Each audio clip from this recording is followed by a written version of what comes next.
অৱশ্যে ইতিমধ্যে অনিশ্চয়তাৰ দিশত যেন গতি কৰিছে উজনিৰ চাৰিলেনযুক্ত ঘাইপথ সম্প্ৰসাৰণৰ কাম।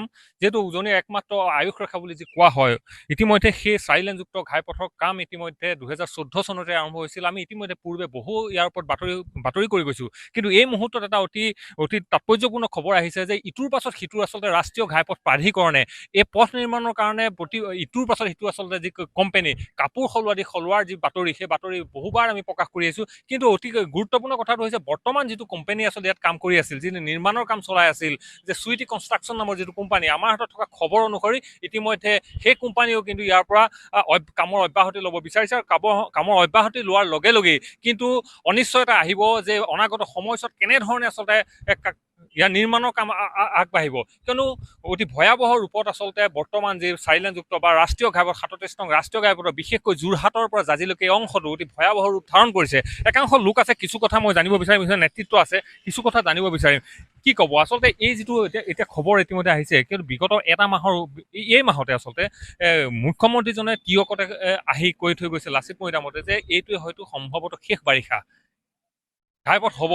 কিন্তু এতিয়া আমাৰ হাতত যিটো খবৰ আহিছে যে যিটো নিৰ্মাণকাৰী সংস্থা এইটো ইয়াৰ পৰা অব্যাহতি লোৱাৰ চিন্তা চৰ্চা ইতিমধ্যে আৰম্ভ কৰিছে। কেনেকে ধৰণে আগবাঢ়িব? প্ৰথম কথাটো হ'ল কি, মুখ্যমন্ত্ৰীগৰাকীয়ে মিছা কথা কৈছে আৰু সেইটো প্ৰমাণ হৈ গৈছে। আৰু দ্বিতীয় কথাটো হ'ল কি, তেখেতে য'ত থিয় হৈ তেখেতে কথা কৈছে এইটো বহুত ডাঙৰ ভুল কৰিছে। কাৰণ কিয়নো আমাৰ ঐতিহাসিক লাচিত মৈদাম, মই লাচিত সেনাৰ এজন কৰ্মকৰ্তা হিচাপে কওঁ যে লাচিত মৈদামত থিয় হৈ মিছা কথা ক'লে বহুত ডাঙৰ পাপ হ'ব। কেলে পাপ হ'ব সেই তেখেতৰ মৈদামটো জীৱন্ত বুলি আমি অনুভৱ কৰোঁ। তাত থিয় হৈ যদি অসমৰ মুখ্যমন্ত্ৰীয়ে যদি কয় যে এইটো আমি এই বছৰ বাৰিষাত আমি মানুহক বোকা পানী গছিবলৈ নিদিওঁ, এইটো এনেকুৱা ডাঙৰ কাম কৰিছে যে লাচিত মৈদামত থিয় হৈ পেলাই যদি মিছা কথা কয়, তেখেতৰ 7 পুৰুষ হ'লে এইটো জনম বাদ দিয়ক, 7টা পুৰুষ হ'লে তেখেতে শান্তি নাপাব, তেখেতে উচ্চন হৈ যাব তেখেতৰ মাজত যদি মিছা কথা কৈছে। তেওঁ ৰাজনৈতিক কেৰিয়াৰ বাদ দিয়ক, গোটেই অসমত তেখেতৰ নিজৰ বংশ পৰিয়ালকে এইবোৰ বহুত ডাঙৰ কথা। কাৰণ কেলে কওঁ, আমি সেই জীৱন্ত মৈদামবিলাকত আমি পৰম্পৰাগতভাৱে তেখেতলোকক আমি পূজা অৰ্চনা কৰোঁ প্ৰত্যেকটো বছৰতে। আৰু তাত আমি থিয় হৈ পেলাই আমি শপত লওঁ। যিকোনো এটা সংগঠনে অসমৰ জাতীয় সংগঠন গঠন হ'লে এই লাচিত মৈদামলৈ গ'লে তেখেতলোকে শপত গ্ৰহণ লয়, তেখেতলোকে লাচিতক সাক্ষী কৰি পেলাই তেখেতে অসমৰ হকে কাম কৰিম বুলি শপত লয়।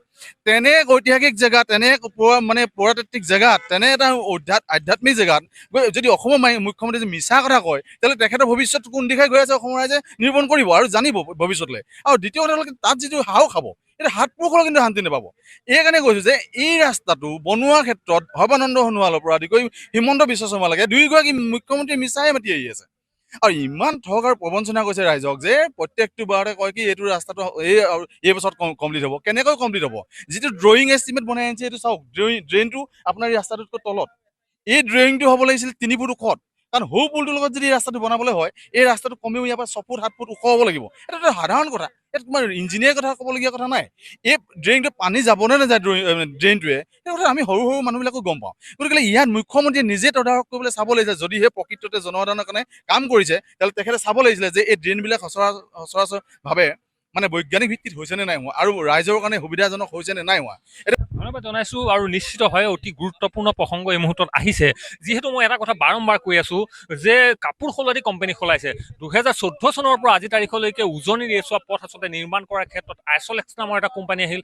আইচলেক্স ইয়াৰ পৰা গ'ল, তাৰপিছত জিডিচিএল নামৰ এটা কোম্পানী আহিল। আৰু সেই জিডিচিএল নামৰ যিটো কোম্পানী, সেই কোম্পানীটো আচলতে দুটা কোম্পানীক আচলতে ঠিকা দিলে, এটা চানমায়া হওক, এটা লিংকন এণ্ড ডিগনিটিক। ইতিমধ্যে তেওঁলোকে দায়িত্ব দিলে। কিন্তু পৰৱৰ্তী পৰ্যায়ত সেই জিডিচিএল গ'ল, সেই 3টা কোম্পানী গ'ল। তাৰ পাছত আহিলে যে সুইটি কনষ্ট্ৰাকশ্যন নামৰ যিটো কোম্পানীটো ইয়াৰ নিৰ্মাণৰ কাম চলে। প্ৰায় 18টা মাহ আচলতে কাম চলোৱাৰ পাছত এই খবৰ অনুসৰি সেই কোম্পানীও কিন্তু ইয়াৰ পৰা অব্যাহতি লোৱাৰ এটা সিদ্ধান্ত গ্ৰহণ কৰিছে। কেনেধৰণে চলিব এই প্ৰসংগবোৰ আচলতে টিয়কত কিন্তু উজনিত আচলতে এক বিশেষ তাৎপৰ্য বহন কৰিছে যে কেনেধৰণে এই যে বাৰম্বাৰ কোম্পানী যায়, NSIDCL কি আচলতে এইটো কি ভাবে আচলতে তেওঁলোকে কি পৰিকল্পনা কৰে? ন ছাৰ, NSIDCL এতিয়া এটা কথা ক'ব লাগিব, এইটো ৰাইজৰ মাজত অভিযোগ ইতিমধ্যে হৈছে যে NSIDCL কিবা কমিশ্যনৰ অংক কৰে নেকি। NSIDCL বিষয়ববীয়াসকলে এটা পাৰ্টিক ঠিকা দিয়ে, তাৰ পাছত আকৌ খৰালি অহাৰ আগে আগে পাৰ্টিটোক আকৌ ইয়াৰ পৰা টাৰ্মিনেট বা অব্যাহতি দি দিয়ে। এতিয়া কথা হ'ল কি, 2014 চনত আইচলেক্স আহিলে, আইচলেক্সক টাৰ্মিনেট কৰিলে, তাৰপিছত জিডিচিএল আহিলে, জিডিচিএল আকৌ ঠিকা দিছিলে 2টা পাৰ্টিক, তাৰপিছত জিডিচিএলকো টাৰ্মিনেট কৰিলে। তাৰপিছত VIPL আৰু SIPL নামৰ কোম্পানী এটা আহিছিলে, 18 মাহ কাম কৰিছিলে, এতিয়া তেওঁলোকক অব্যাহতি দিছে। অৰ্থাৎ NSIDCL তেওঁলোকে কিবা কমিশ্যনৰ ইয়াত অংক কৰি আছে নেকি? কমিশ্যনৰ অংক তেওঁলোকে ফুলফিল নোহোৱাৰ কাৰণে তেওঁলোকে পাৰ্টিবোৰক অব্যাহতি দিয়ে নেকি? এই খৰালি অহাৰ আগে আগে আপোনাৰ এটা পাৰ্টি যদি অব্যাহতি দি দিয়ে তেতিয়া এই ৰাস্তাৰ অৱস্থা কি হ'ব? এতিয়া কোম্পানীটো থকাৰ অৱস্থাত ৰাস্তাৰ অৱস্থা দেখিছে এয়া। কোম্পানীটো আজি 2 দিন মানে হৈছে কোম্পানীটো ইয়াৰ পৰা অব্যাহতি দিয়া, তাৰ আগলৈকে চাওক ৰাস্তাৰ অৱস্থা এয়া। আৰু 8 মাহ যদি ইয়াত কাম নাথাকে, কাম যদি নকৰে ইয়াৰ অৱস্থা কি হ'ব? ইতিমধ্যে আপোনালোকে জানে ইয়াৰ আগতে যেতিয়া কাম বন্ধ হৈ পৰিছিল 8 মাহ, তাৰ পাছত আমি ছাত্ৰ সন্থাই ৰাইজৰ সহযোগত ইয়াত আন্দোলন কৰিবলগীয়া পৰিস্থিতি হৈছিলে। আকৌ তেনেকুৱা পৰিস্থিতি দিশে আমি গৈছো। অৰ্থাৎ উজনি অসমৰ ৰাইজে দুৰ্ভোগ ভুগিবলগীয়া হৈছে। আৰু উজনি অসমত ৰাইজক দুৰ্ভোগ ভোগাৰ ক্ষেত্ৰত সম্পূৰ্ণৰূপে দায়ী হৈছে NSIDCL কৰ্তৃপক্ষ। অসমৰ মুখ্যমন্ত্ৰীগৰাকীক দাবী জনাব বিচাৰিছোঁ, তেখেতে সাধাৰণতে কয় তেখেত দক্ষ মন্ত্ৰী, তেখেতৰ লগত থকা সাংগু পাংগুখিনিও কয় তেখেত দক্ষ মন্ত্ৰী। এইবাৰ আহিল দক্ষতাৰ প্ৰমাণৰ সময়। এইবাৰ তেওঁ যিসমূহ এই চাইলেঞ্চযুক্ত ৰাষ্ট্ৰীয় ঘাইপথৰ উন্নীতকৰণৰ কামটো তেখেতে নিজৰ আওতালৈ নিয়ক, আৰু তেখেতে এই গোটেই কামটো NSIDCLৰ পৰা নিজৰ আওতালৈ নি তদাৰক কৰি সম্পূৰ্ণৰূপে ভালভাৱে নিকাভাৱে কোনো ধৰণৰ জৰীপত ভুল নথকাকৈ কাম আৰম্ভ কৰি দেখাওক আৰু কাম শেষ কৰি দেখাওক। তেতিয়া আমি ক'ম তেখেত এজন দক্ষ মন্ত্ৰী আৰু তেখেতে দক্ষতা এই ক্ষেত্ৰত প্ৰমাণ কৰি দেখাওক। নিশ্চিতভাৱে আচলতে গুৰুত্বপূৰ্ণ প্ৰসংগ। আৰু মই বাৰম্বাৰ কৈছোঁ যে ইতিমধ্যে 1 মাহৰ পূৰ্বে মুখ্যমন্ত্ৰীজনে টিয়কতে আহি আচলতে কৈ গৈছিল যে এইটোৱে হ'ব শেষ বাৰিষা।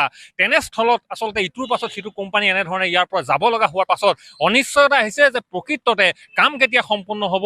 এইসমূহ যিসমূহ আঁসোৱাহৰ কথা বাৰম্বাৰ কৈ থকা হৈছে, এই আঁসোৱা কেনেধৰণে দূৰ হ'ব, এই প্ৰশ্নবোৰে কিন্তু সাধাৰণ জনতাৰ মনত কিন্তু এক কৌতূহলৰ সৃষ্টি কৰিছে। কিন্তু দেখা যাব যে প্ৰকৃততে উজনিৰ অসমৰ যি আয়ুস ৰেখা চাইলেঞ্চযুক্ত ঘাইপথৰ কাম আচলতে কেতিয়া প্ৰকৃততে সম্পন্ন হ'ব। এই মুহূৰ্তত টিয়কৰ পৰা মই জনপ্ৰকাশ, ND24।